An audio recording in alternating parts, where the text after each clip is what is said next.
Hey friends, so time check, it's 11:40 a.m. Today is Thursday, March 19. So this is the day before our surgery. I'm eating boiled egg and then nuggets. Kumakain ako ngayon kasi after this, magbabiyahe na ako going sa hospital. Because I was advised na i-admit ako today. So, before the surgery, nandun na tayo sa hospital kasi morning yung surgery natin tomorrow. Honestly, guys, right now, wala akong nararamdaman. Like, I'm not nervous. I'm not scared. Siguro naman nakaraan, I've been thinking a lot. No, na dami kong overthink. Pero ngayon, tinanggap ko na siya whatever happens, especially with the condition ng bukol ko. In-expect ko na there will be some changes. But of course, one thing na pinag-pray ko is maging safe and successful and also smooth yung surgery. Tsaka ko naiisipin yung babayaran natin. Doon ako, alam niyo guys, doon ako na-stress sa babayaran. But with the operation, I'm not scared anymore kasi this is not the first time na mag-surgery ako. This is actually the second time. But yeah, so I'm gonna vlog this. Whew! I never thought na abot na naman ako sa magkapa-opera. Like, surgery vlog. But yeah, hoping and praying sa successful surgery ko.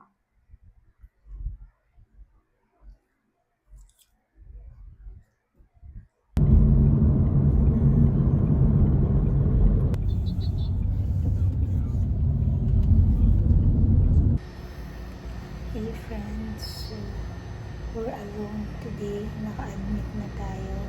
I'm just waiting for Eman to go here. Not nervous, not excited, but happy. Happy in a way na we're finally here. Ang tagal nating inantay to.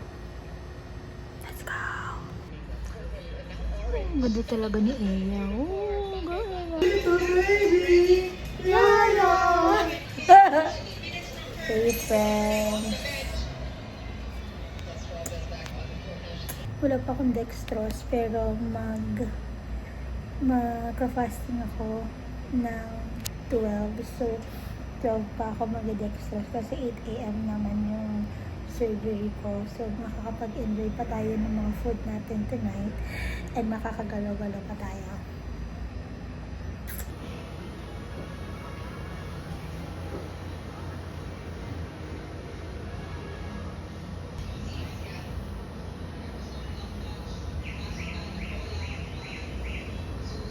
Soft diet, lugaw soup, watermelon. Hindi ko alam kung ano to, pero good thing kinakain ko siya, guys. Let's eat. Grabe talaga si Dakis. Parang di na matanda.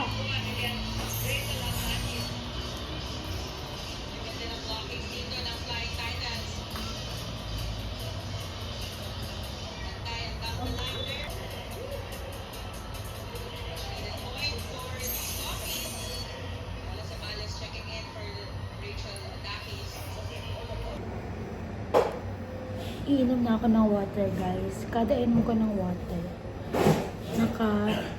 kailangan nakasukat siya kasi minomonitor din dapat yung pag-inom ko ng water, pag-ihi ko, kung ilang cc, kung anong oras. So, pangatlo ko na to.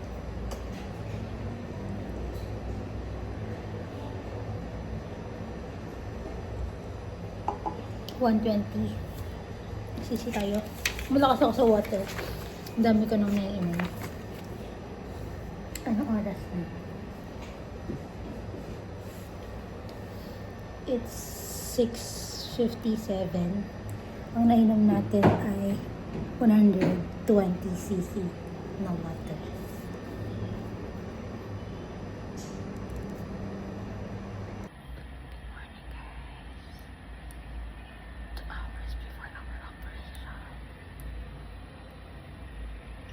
Ang sarap ng tulog ko. Kada papasok si nurse para mag-vital signs, nakapikit lang ako. Tulog na ako ulit. Ngayon na lang ulit ako nagising ng tuloy-tuloy kasi I need to change my dress yarn. I need to change my clothes na for later. Let's go. Kaya natin to.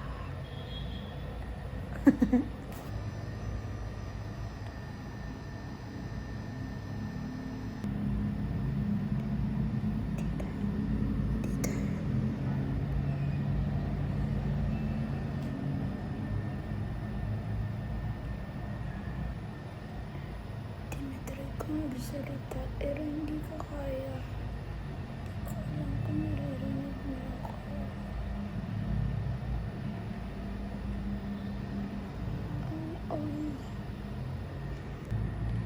Hey friends, all alone today. It's 5 o'clock. Hindi na ako kakain kasi hindi ako kakain. I mean, hindi ako kakain pero dapat cold lang na liquid. So, nagpahili ako ng ice cream. Yay! Ito na yung reward natin sa sarili natin. Dito tayo na ito guys. Ba't nakastart?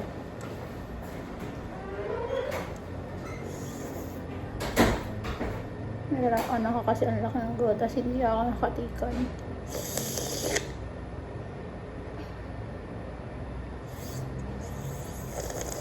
Ayun.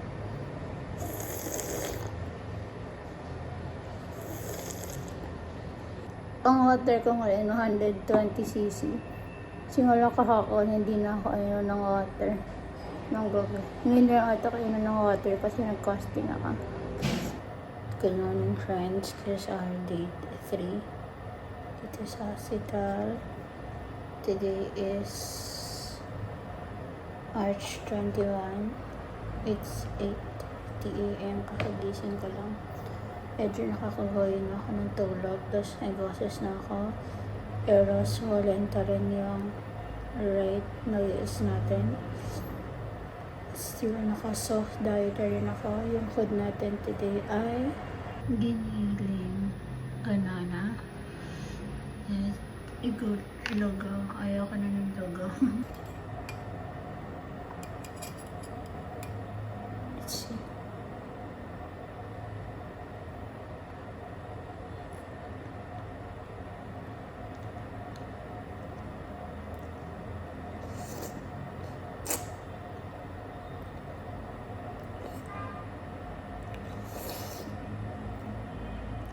Ito na ng laki ka na ito.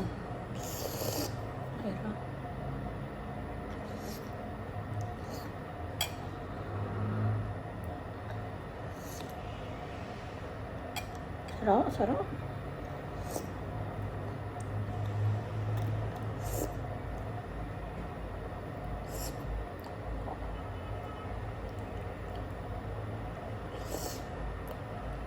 Alam mo siguro guys, nung unang na-airhan ako kung term ngayon, hindi ko alam kung naintindihan niya ako.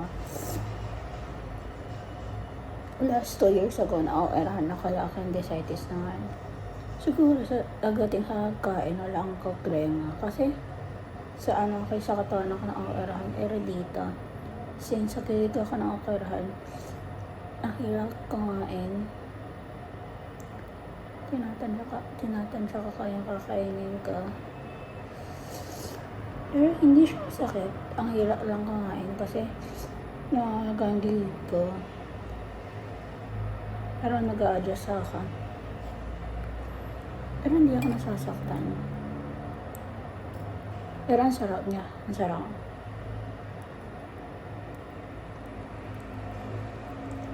This is our new car today. Chicken dress. Ang ito, kalabasa. Logo na naman. An apple. And then, what's that? Sinigang. Naka-soft diet na rin tayo kasi hindi ka rin siya lang. Cold ka rin, di ba? Yung ice cream ko mamaya Thank you, love. Maybe like come up here. I was like, damn, like he thinks deeply. Yeah. Guys, this is the best reward. Natanggap ko ngayong operation ko. Ice cream. Kasi ang kailangan sa akin is yung cold and soft diet. So, pwede akong ice cream. Pero vanilla flavor lang dapat. Tatlo ka na i-face. Slowly nag-swallow na yung aga. Nakakatutros na rin ako finally after 3 days. Wala din akong dextrose. Lalo sa dapat ako. Kaso akong bayad. So, hindi na lang ako lalabas. Guys, this is our day 4. Tinatanggal ko na siya.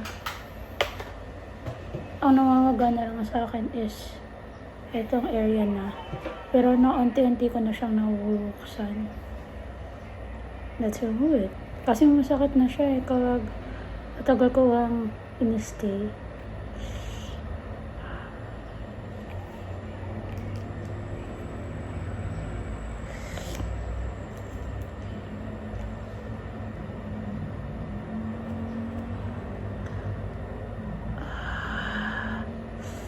Oh my gosh.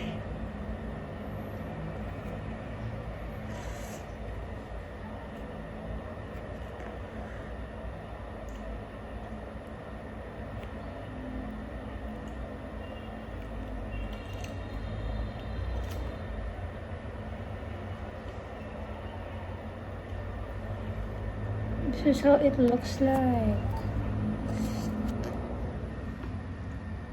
Namamaga pa din siya.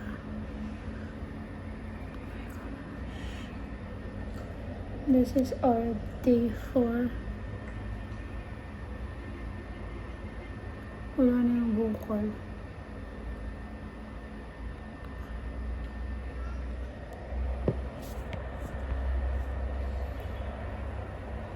This is our day 5.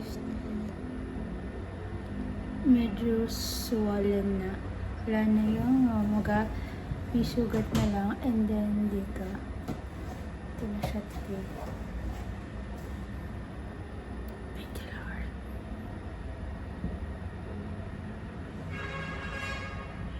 Yes guys, kakatapos ko yung umiyak.